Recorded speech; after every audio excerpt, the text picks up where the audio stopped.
gdzie można obejrzeć drewniane domy skupione wokół rynku i dlaczego mają tak daleko wysunięte dachy. Do jakiej klęski może prowadzić mianowanie za miejscowego proboszcza, jaki los spotkał jedną z największych twierdz konfederatów barskich, gdzie oczekiwał na zatwierdzenie cudowności jeden z najbardziej czczonych obrazów maryjnych i co nas przywitało na przedpolu Beskidów. Jeśli chcecie usłyszeć odpowiedzi na te pytania, zapraszamy do obejrzenia całego filmu.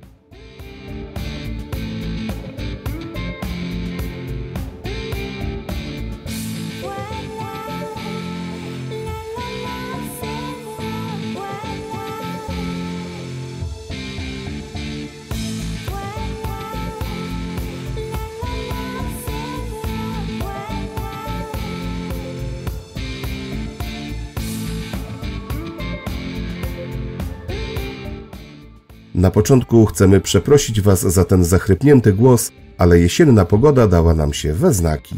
Dziś zapraszamy Was do miejscowości, do których nie mieliśmy szczęścia przygotowując materiał.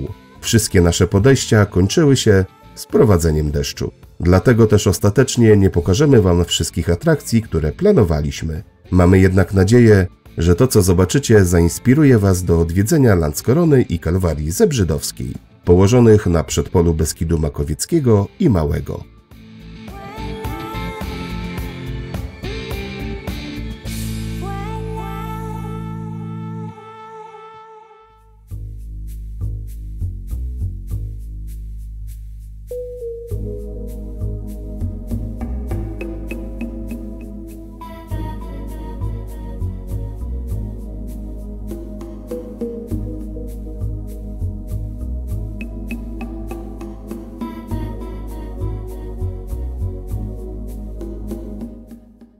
Landzkorona to świetne miejsce na wypoczynek dla osób, które szukają malowniczych widoków, klimatycznych uliczek, bliskości z naturą, ciszy i spokoju. Nie słychać tu gwaru turystów, choć tych jest tu coraz więcej, a miejscowość wydaje się być naładowana pozytywną energią, nawet w trakcie deszczu, jaki nam towarzyszył podczas zwiedzania.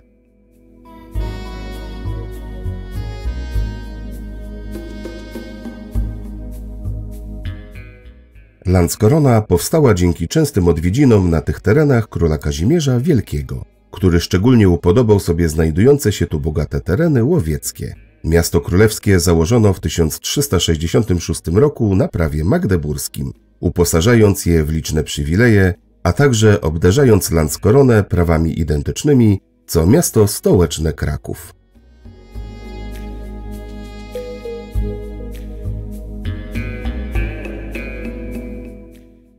Przez stulecia opiekę nad miastem sprawowali właściciele najznamienitszych rodów, zaliczani do najbliższych współpracowników królów polskich. Twórcami potęgi byli bracia Jan i Stanisław Landskorońscy, którzy zupełnie przy okazji, dzięki posiadaniu bogatych królewszczyzn, zdobyli także ogromne fortuny, stając się zarazem jednymi z najbogatszych możnych Małopolski.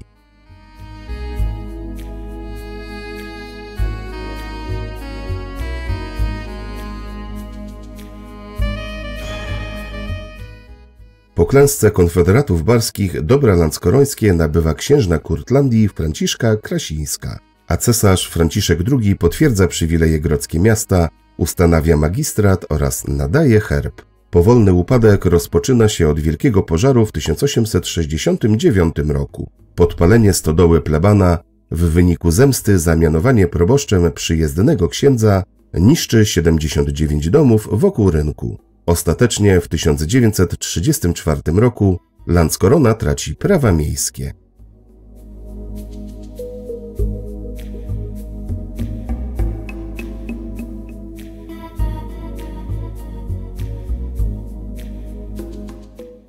Największą atrakcją są słynne drewniane domy skupione wokół dawnego rynku. Wywodzą się one z końca XIX wieku i są doskonałym przykładem architektury galicyjskiego miasteczka. Taki trochę skansen na żywo. Charakterystyczne, daleko wysunięte dachy to efekt lokalnego prawa, które głosiło, że posesja kończy się na linii dachu. Tak więc w interesie mieszkańców było ich możliwe wydłużanie.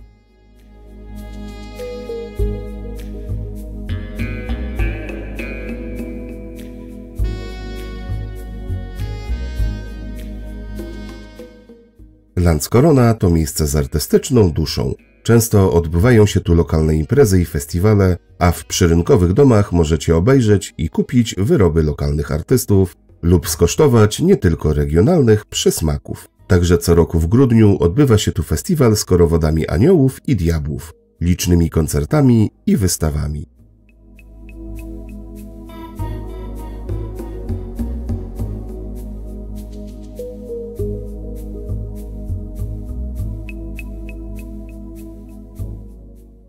Jeśli podoba Ci się nasz film, proszę zostaw łapkę w górę oraz rozważ subskrypcję kanału i włączenie powiadomień.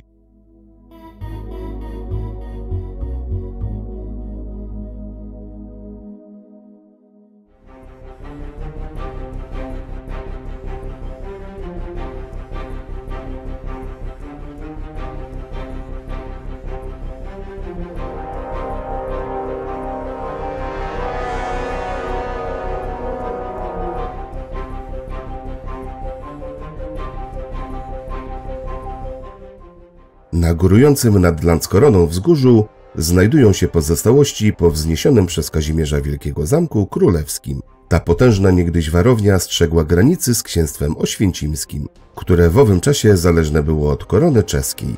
Dokumenty źródłowe nie podają dokładnej daty budowy, a pierwsza wzmianka o nim pochodzi z 1366 roku. Zamek miał wówczas kształt regularnego prostokąta z 2 narożnymi wieżami od południa.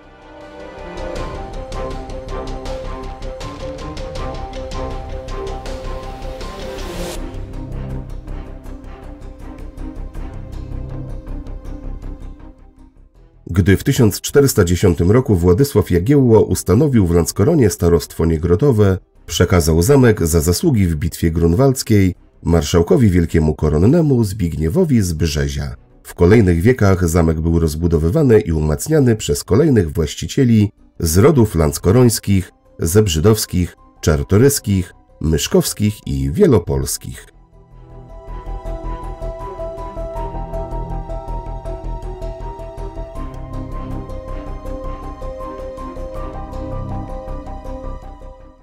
W 1574 roku zamek zajął siłą wojewoda sieradzki Olbracht Łaski. Obsadził go załogą składającą się z Niemców i Wołochów. Ci niemal natychmiast zajęli się łupieniem okolicznych terenów. Dopiero Stefan Batory postanowił ukrócić rządy zbójeckie i wysłał armię pod dowództwem Stanisława z Górki. Wielodniowe oblężenie i ostrzał z dział skłoniło załogę do poddania warowni. Stefan Batory początkowo chciał zamczysko zrównać z ziemią, lecz za namową doradców postanowił je odnowić.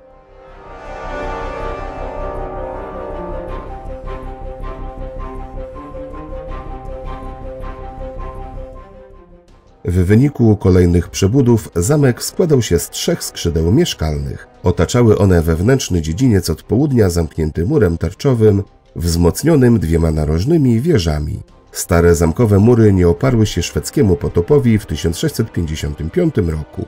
Najeźdźcy zniszczyli nie tylko zamek, ale i miasto. Jednak największe straty poniosła Landskrona w czasie Konfederacji Barskiej.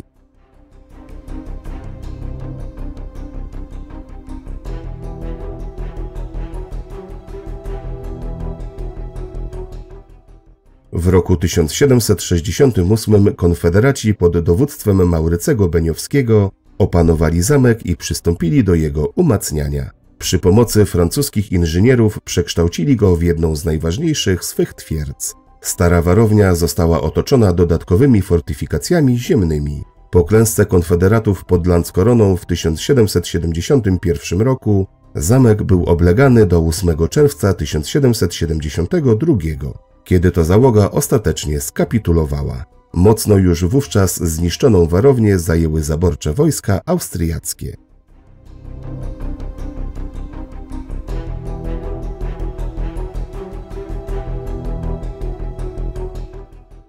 Zamek landskoroński został początkowo zaadoptowany przez władze Galicji na więzienie dla przestępców kryminalnych, a następnie po przeniesieniu kazamat do Wadowic wysadzony w powietrze. Pozostawiony bez opieki popadł w całkowitą ruinę.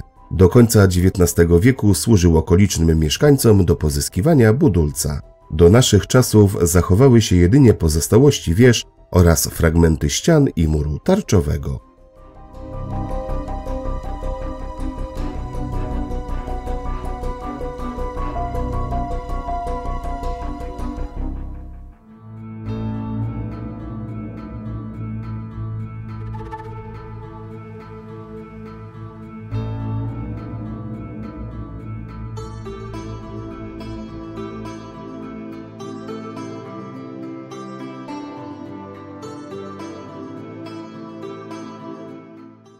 W pobliżu Landskrony znajduje się jedno z najsłynniejszych miejsc pielgrzymkowych Polski, czyli sanktuarium w Kalwarii Zebrzydowskiej. Należy ono do najciekawszych w kraju założeń krajobrazowo-architektonicznych i jest jednym z najczęściej odwiedzanych miejsc kultu pasyjnego i maryjnego. W skład sanktuarium wchodzi łącznie 42 kaplice i kościoły, połączone tak zwanymi dróżkami Matki Boskiej i Jezusa, których łączna długość wynosi około 5 kilometrów.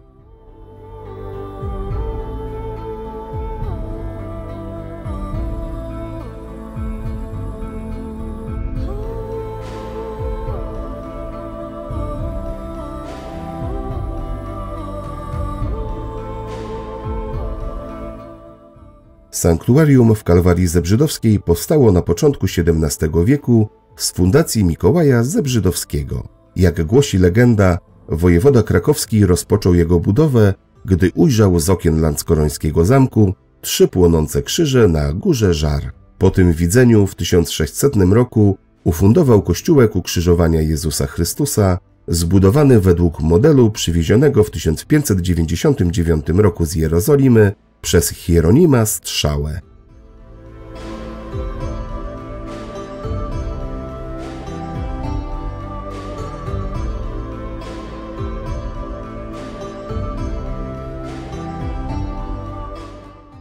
W latach 1604–1609 Mikołaj Zebrzydowski wybudował kościół i klasztor według projektu włoskiego architekta Jana Marii Bernardoniego oraz architekta i złotnika flamandzkiego Pawła Bautharta. Po śmierci Mikołaja w 1620 roku kolejni potomkowie rodu sprawowali opiekę nad sanktuarium i rozbudowywali kalwarię. W 1664 roku umiera ostatni z Zebrzydowskich, Michał, wnuk Mikołaja. Dobra landskorońskie, w tym Kalwaria Zebrzydowska, trafiają w ręce Jana Karola Czartoryskiego. Jego druga żona, Magdalena z Konopackich, była ostatnią wielką fundatorką sanktuarium. Powiększyła kościół, ufundowała fasadę frontową i 2 wieże.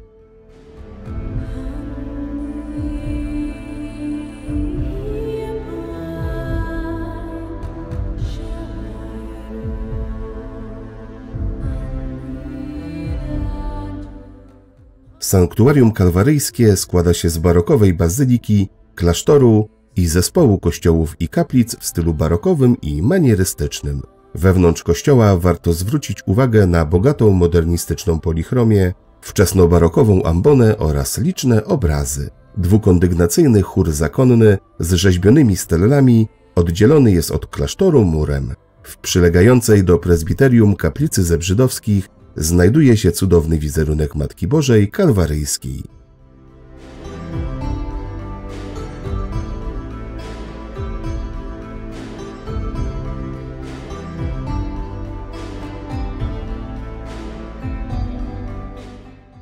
Wizerunek Matki Boskiej Kalwaryjskiej należy obok częstochowskiego do najbardziej czczonych obrazów maryjnych w Polsce. Trafił on do sanktuarium z Brzezia Paszkowskiego. Według legendy, po tym jak z oczu Matki Boskiej w 1641 roku popłynęły krwawe łzy, trafić on miał do zupełnie innego kościoła. Jednak tajemnicza siła skierowała go wprost do sanktuarium kalwaryjskiego. Do czasu potwierdzenia cudowności został zwinięty w rulon i umieszczony w zachrystii, ku niezadowoleniu Bernardynów. Pomimo nieprzychylnej opinii komisji, biskup Michał Oborski zezwolił w 1667 roku na przeniesienie obrazu do kaplicy.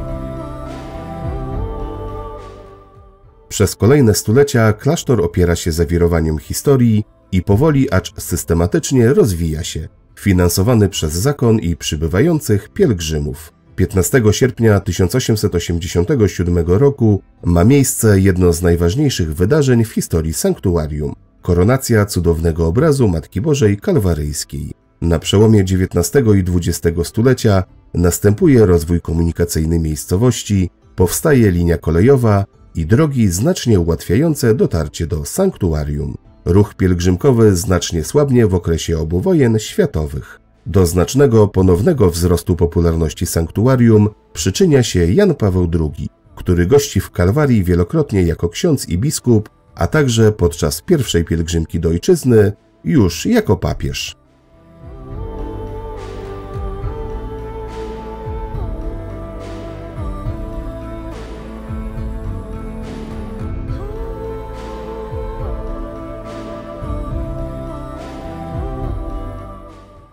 Zespół Sanktuarium Kalwaryjskiego został w 1999 roku wpisany na listę Światowego Dziedzictwa UNESCO. Przyczyniły się do tego zarówno walory krajobrazowe, kulturowe, jak i artystyczne oraz bogactwo architektoniczne i trwające tutaj nieprzerwanie od pokoleń tradycje misteriów męki pańskiej.